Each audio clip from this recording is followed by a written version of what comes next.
To all, this is Vishnu Kumar Dwivedi, and you all are watching Shri Brahmadev classes of excellent education. दोस्तों, आज हम फिर से पढ़ने वाले हैं जनरल साइंस के कुछ क्वेश्चन जो बहुत ही इम्पोर्टेंट हैं कंपेटिटिव लेवल के लिए।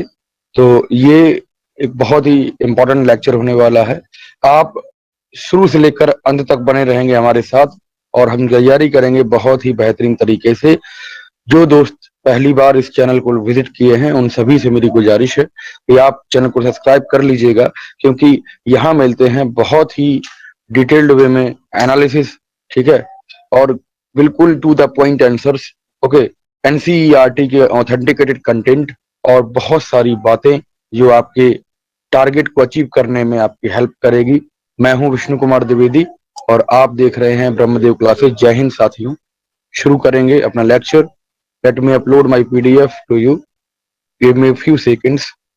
Just a second. Okay. So you can see that कुछ क्वेश्चंस मैंने पहले ही पार्ट 1 में इसके कवर किए थे और अभी अभी करीबन हमने करे थे करीबन 25 क्वेश्चन, 25 क्वेश्चंस किए थे। तो इसके आगे के क्वेश्चंस दोस्तों 25 से 30 क्वेश्चन मैं कर लिया था और इसके आगे के क्वेश्चंस हम कवर करेंगे ये अभी आज ही तुरंत। ठीक है दोस्तों, बने रहेंगे हमारे साथ अंत तक और कहीं ना कहीं हम बहुत ही सुंदर तरीके से, बहुत ही दमदार तरीके से पढ़ने वाले हैं। ध्यान दीजिएगा, यहाँ तक 28, 29, ठीक है, 29, 30, ठीक है, ओके। सो यहाँ तक क्वेश्चंस हो गए थे। अब 31 से लेकर 47 क्वेश्चन हमारे पास हैं और हम कहीं नहीं जाएंगे। करीबन आधे घंटे या फिर 40 मिनट्स का लेक्चर है और बहुत ही दमदार तरीके से पढ़ेंगे। आइए, पहला क्वेश्चन है दोस्तों। चलिए, पहला क्वेश्चन आपसे कह रहा है, थोड़ा सा जूम और कर लेंगे, थोड़ा सा और जूम कर लेंगे जिससे बच्चों को देखने में हैरानी ना हो, परेशानी ना हो। ठीक है दोस्तों, चलिए, पहला क्वेश्चन आपसे कह रहा है कि in which medium sound does not travel.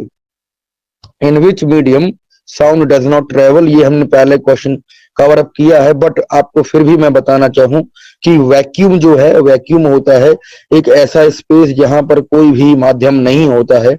ऐसी केसेस में साउंड ट्रेवल नहीं कर सकता है। साउंड जो है एक ऐसी यांत्रिक तरंग है जो दोस्तों गैस और सॉलिड और लिक्विड इन तीनों में कवर कर सकती है, प्रोपोगेट कर सकती है, चल सकती है। बट ध्वनियां जो होती हैं वो किसी न किसी माध्यम के सहारे गमन करती हैं, चलती हैं दोस्तों। If you are saying that कि वैक्यूम में ये ट्रेवल करेंगे तो ये बात बिल्कुल गलत है दोस्तों। तो हमारा जो क्वेश्चन है इसमें कह रहा था कि which medium does not applicable या perfect for sound, so it is the vacuum, absolute space, या निर्वात हिंदी में इसको कहते हैं। तो आप बहुत ही अच्छे तरीके से समझ पाए होंगे कि मैं क्या समझाने का प्रयास कर रहा हूं। चलिए, question number 2। Question number 2 says that कि यहां पर आपको क्वेश्चन नंबर 2 दिख रहा होगा, ध्यान से समझेंगे। चलिए, क्वेश्चन नंबर 2 कह रहा है कि gravitational pull cause object to fall on earth due to, जो पृथ्वी की तरफ खींचे जाने वाला गुरुत्वाकर्षण बल है, यानी कि the gravitational pull which causes the any object flows toward the down to earth, this is because earth gravity due to sun gravitational force, यानी कि जो सूरज है वो पृथ्वी पर बल लगाता है, यानी कि ग्रेविटी का फोर्स लगाता है। क्या इस वजह से ग्रेविटी है? क्या बी ऑप्शन देखेंगे, कह रहा है sun gravity due to earth rotation. Gravitational pull causes object to fall on earth due to earth का एक मैग्नेटिक फील्ड है, क्या इसकी वजह से? Earth gravity due to sun's gravitational effect, क्या ये है? ठीक है, अब देखिए, पृथ्वी पर जो भी चीजें गिरती हैं उसके पीछे सर आइजक न्यूटन का बहुत बड़ा हाथ है दोस्तों। सर आइजक न्यूटन ने यूनिवर्सल ग्रेविटेशनल लॉ दिया था, यूजीएल, इसको शॉर्ट में मैंने लिख दिया है। Universal gravitational law says that if any two object present in the universe will always attract one another with a gravitational force, with a gravitational pull, and it is directly proportional to the product of their masses. Okay, so in that case, we are saying that if the two masses are present here, so there are the separation distance between them. So force is equals to G m small m upon d square. It is very important formula. So यहाँ पर आप देखोगे कि gravitational pull causes object to earth and a fall to earth due to its gravitational force. Earth gravity due to gravitational effect.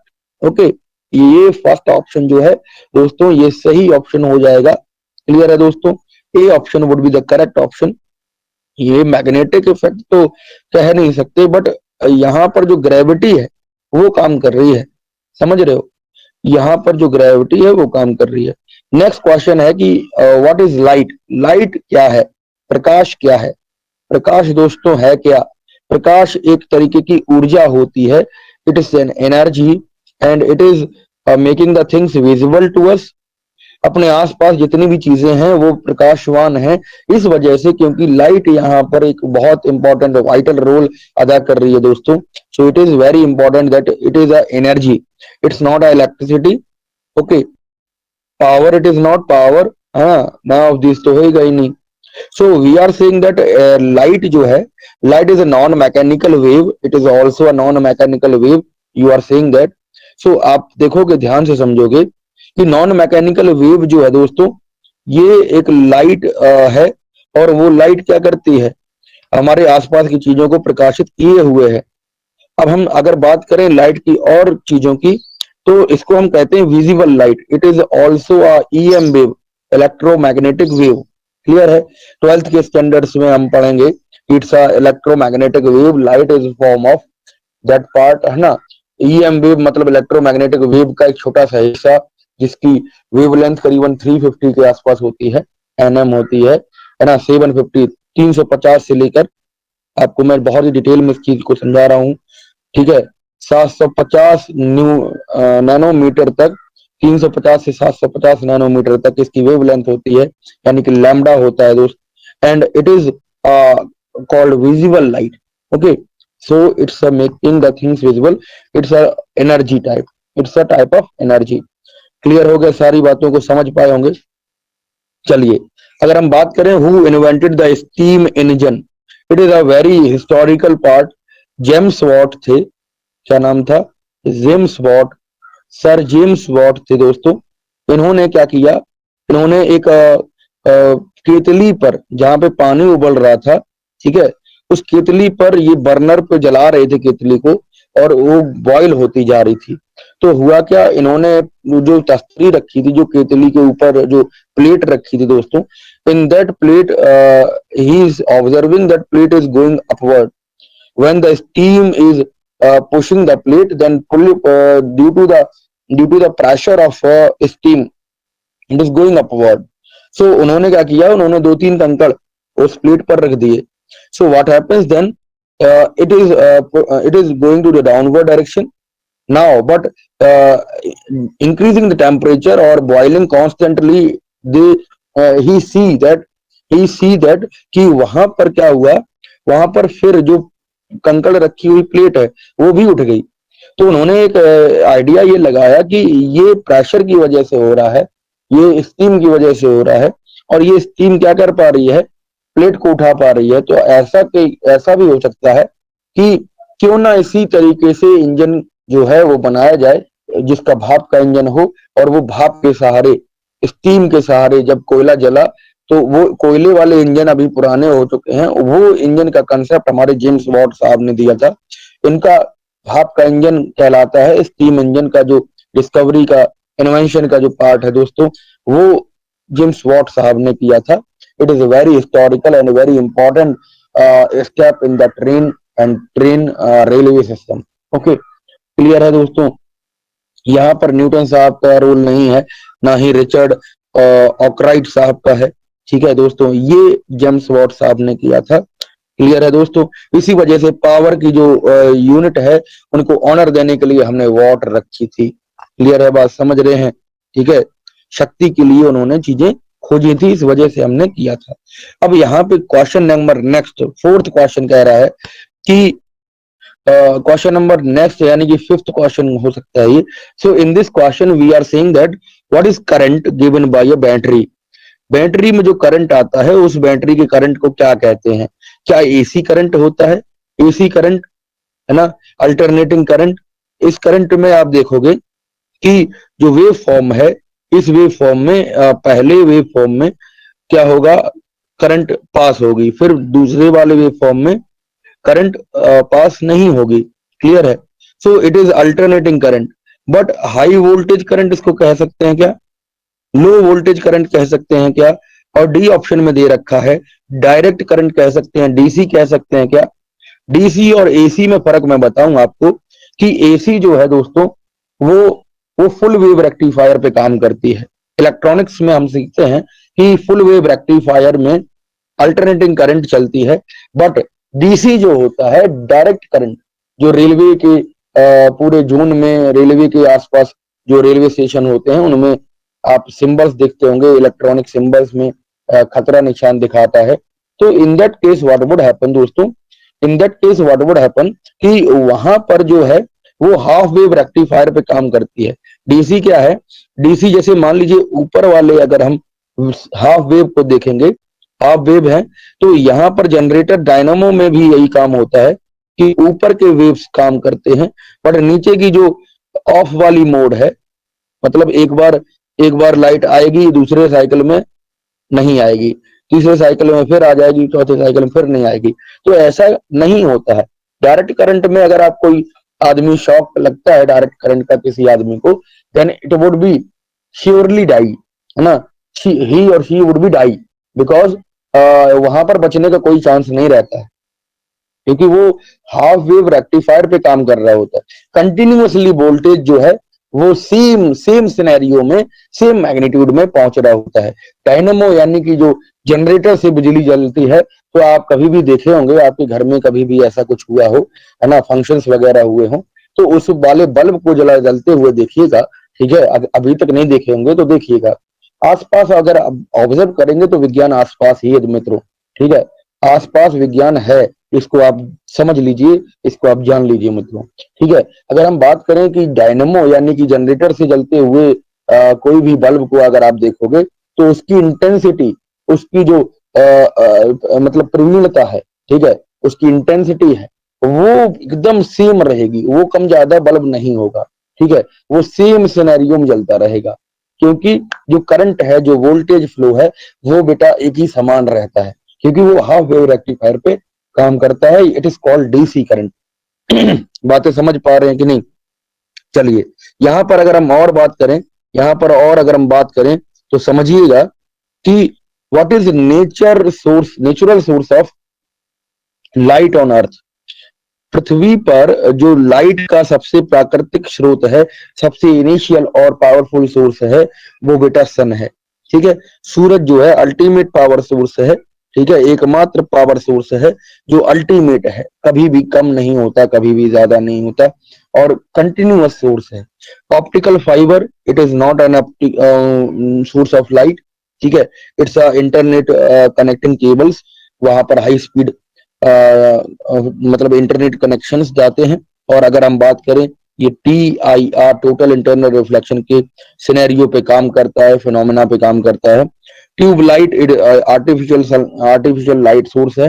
Lamp भी एक artificial light source है। तो ये सभी नहीं होंगे, बट सन जो है, सूरज जो है दोस्तों, वो एक अल्टीमेट पावर सोर्स होगा। तो ये एक अर्थ पर ऐसा सोर्स है जो बहुत ही अच्छा है। चलिए, question number next 36 it is. यहाँ पे कह रहा है why do tide occurs in sea. समुद्रों में ज्वार भाटाएं क्यों आती हैं? Due to the earth revolution, क्या अर्थ रिवॉल्व करती है इस वजह से? क्योंकि due to the earth rotation, rotation revolution की वजह से आती है? नहीं, ये नहीं होता है। ठीक है, रिवॉल्यूशन की वजह से होता है हमारे समय और जो पूरे साल में परिवर्तन होता है। 365 दिन में पृथ्वी सूरज के चारों तरफ एक चक्कर लगाती है, तो वहां पर ऋतुएं बदलती हैं दोस्त, ये नहीं होता। ठीक है, अगर हम बात करें रोटेशन की, तो दिन और रात होते हैं रोटेशन अगर होगा पृथ्वी का। अगर हम बात करें due to the moon attraction, बातें करेंगे due to the moon attraction toward the earth.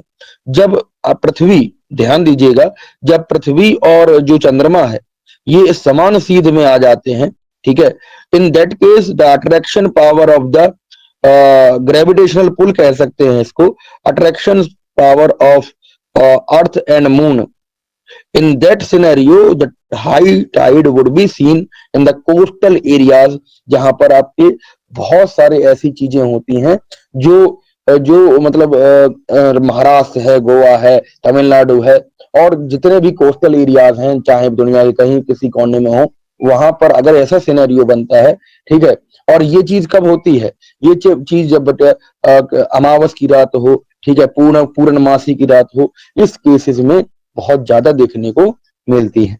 ठीक है दोस्त, समझ पा रहे हैं, क्योंकि जो पूर्णमासी की रात होती है, पूर्णिमा की रात होती है, वहां पर जो मून है वो फुल फेज में होता है। ठीक है, बातों को समझ पा रहे हैं कि नहीं? चलिए नेक्स्ट क्वेश्चन देखेंगे। नेक्स्ट क्वेश्चन देखेंगे कि 38 एक और छूट गया, नहीं, okay, so 37, it is 37 question, and in this question saying that in which medium does sound travel the slowest। अभी हमने बात करी थी, इसको समझा दिए हैं, फिर भी समझ लीजिए कि जो साउंड है वो सबसे सबसे कम किस में जाएगा, क्या मेटल में ट्रेवल करेगा? मेटल में जो इसकी स्पीड होती है वो सबसे ज्यादा होती है, क्योंकि ये सॉलिड पार्टिकल्स हैं, इनके जो इंटरमॉलिक्यूलर फोर्स ऑफ अट्रैक्शन से बंधे हुए मॉलिक्यूल्स हैं, ये क्लोजली पैक्ड रहते हैं और जल्दी से साउंड ट्रेवल हो सकती है। बट वाटर में इससे ज्यादा होगी, और जो एयर है इसमें सबसे कम होगी। सॉरी, मेटल में सबसे ज्यादा, फिर वाटर में सबसे कम और एयर में सबसे कम, और वैक्यूम में तो ट्रेवल कर ही नहीं सकता है। अभी क्वेश्चन देखे थे, तो यहाँ पर जो करेक्ट ऑप्शन होगा वो एयर या गैसेस होंगी, जिसमें सबसे ज्यादा सबसे कम जो है वो साउंड की स्पीड होगी। क्लियर है दोस्तों? बट साउंड का टेम्परेचर अगर हम बढ़ा देते हैं, एक बहुत ही इंपॉर्टेंट पॉइंट मैं बताऊंगा आपको, ये नोट कर लीजिएगा, है ना। अगर किसी भी एग्जाम के लिए एसएससी हो, यूपीएससी हो, पीसीएस हो, है ना, यूपी पुलिस हो, एनडीए हो, सीडीएस हो, किसी के लिए भी तैयारी कर रहे हैं, तो it is very very important question. ठीक है, वहां पे अगर हम बात करेंगे दोस्तों, हवा में जब या किसी भी मीडियम में जब हम किसी भी साउंड की वेव्स को ट्रेवल कराते हैं, तो one of the very important factor is temperature. अगर हम टेम्परेचर को राइज अप करेंगे, बढ़ाते जाएंगे, तो उसकी साउंड की ट्रेवलिंग स्पीड भी बढ़ती जाएगी, याद रखिएगा दोस्तों। चलिए नेक्स्ट क्वेश्चन हम बात करेंगे, what are radioactive rays. Radioactive rays क्या है? It is a part of radiation दोस्तों, it is a part of radiation. Radioactive किरणें यानी कि अल्फा, बीटा और गामा, याद रखिएगा, ये रेडियो एक्टिव पार्टिकल से मिलकर निकलती हैं।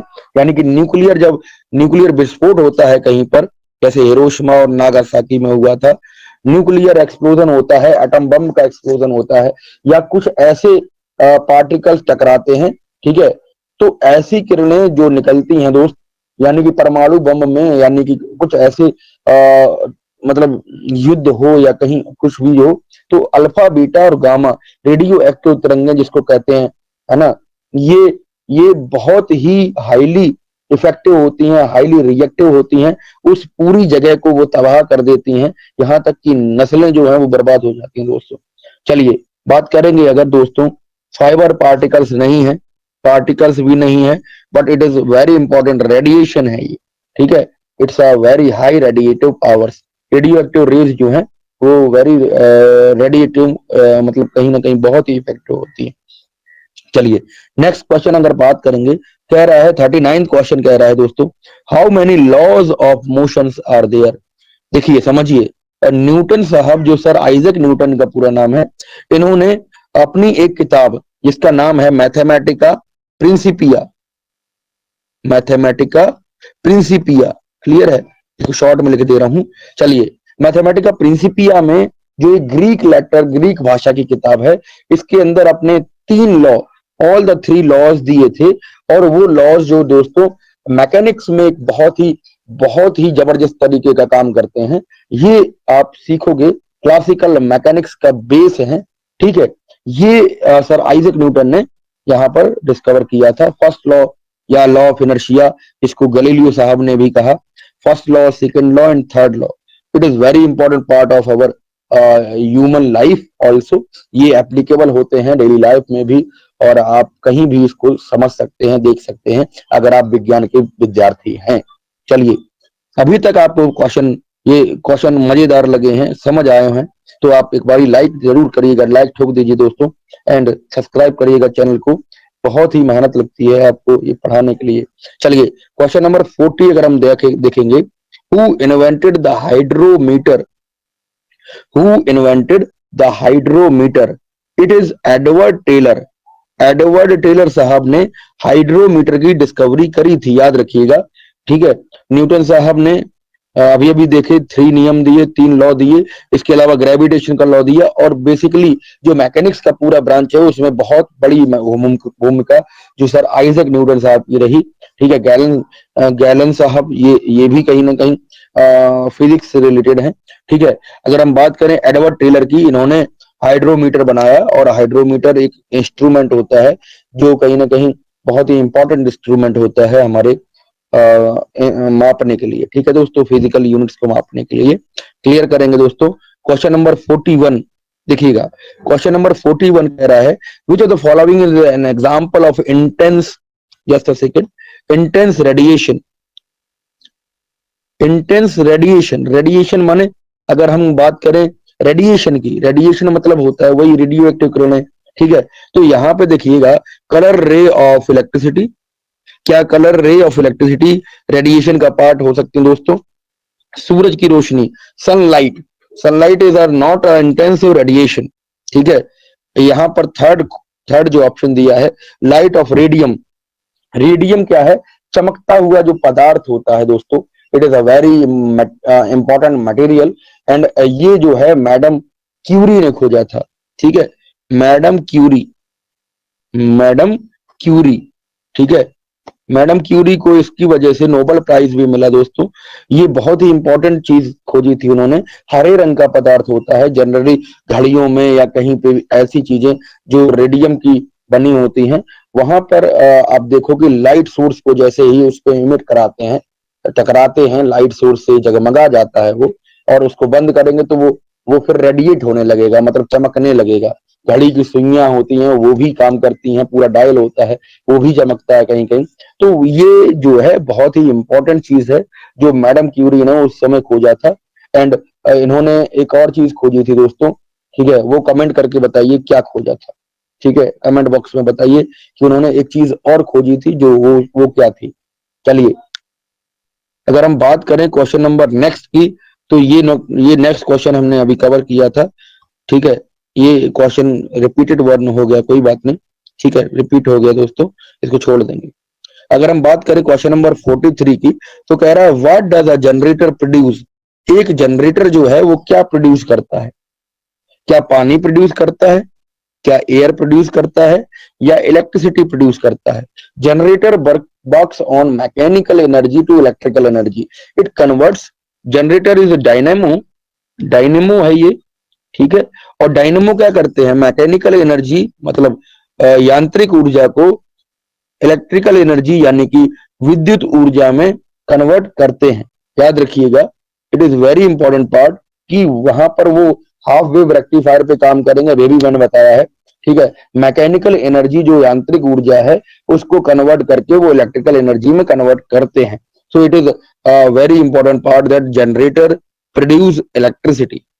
बात समझ रहे हैं? जनरेटर प्रोड्यूस इलेक्ट्रिसिटी, जो जनरेटर है वो विद्युत ऊर्जा उत्पन्न करते हैं।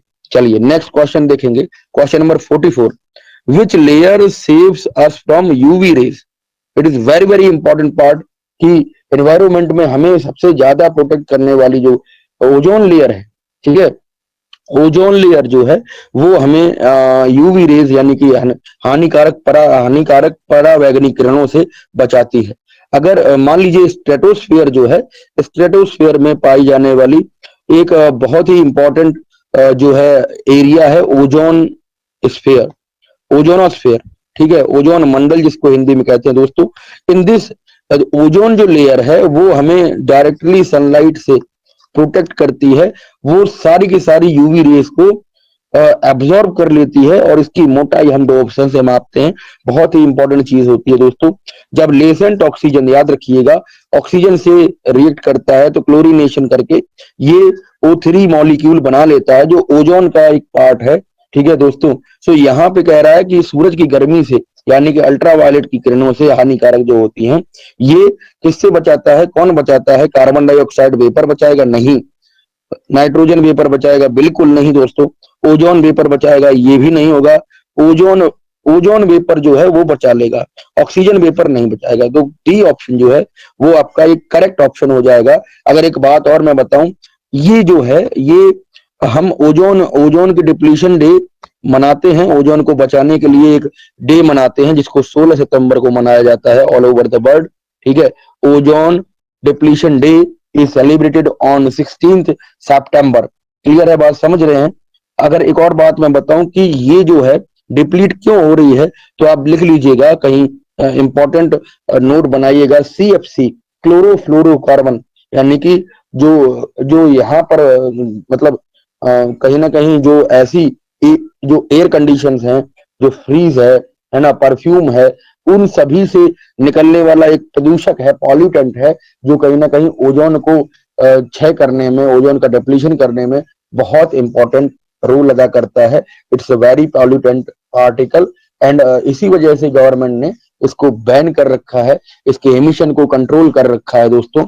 फिर भी आप अपने हिसाब से इसको कहीं ना कहीं ऐसे एक्टिविटीज करिए जिससे ये कंट्रोल में रहे और हमारी ओजोन की लेयर जो है वो बची रहे।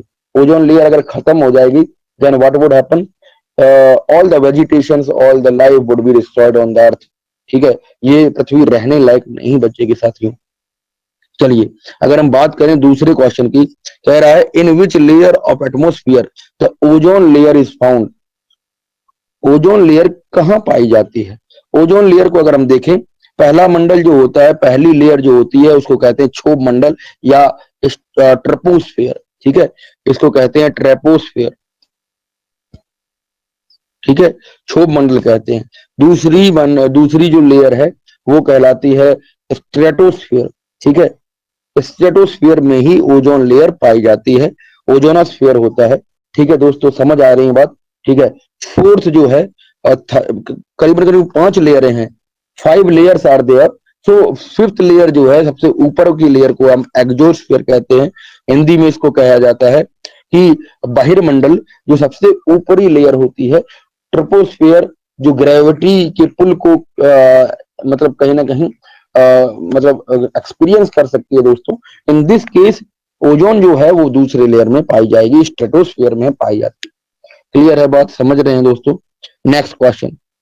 नेक्स्ट क्वेश्चन देखिएगा कि अगर हम बात करें displacement multiplied by time, displacement multiplied by time, यहां पर क्वेश्चन थोड़ा सा रॉन्ग हो गया है दोस्तों।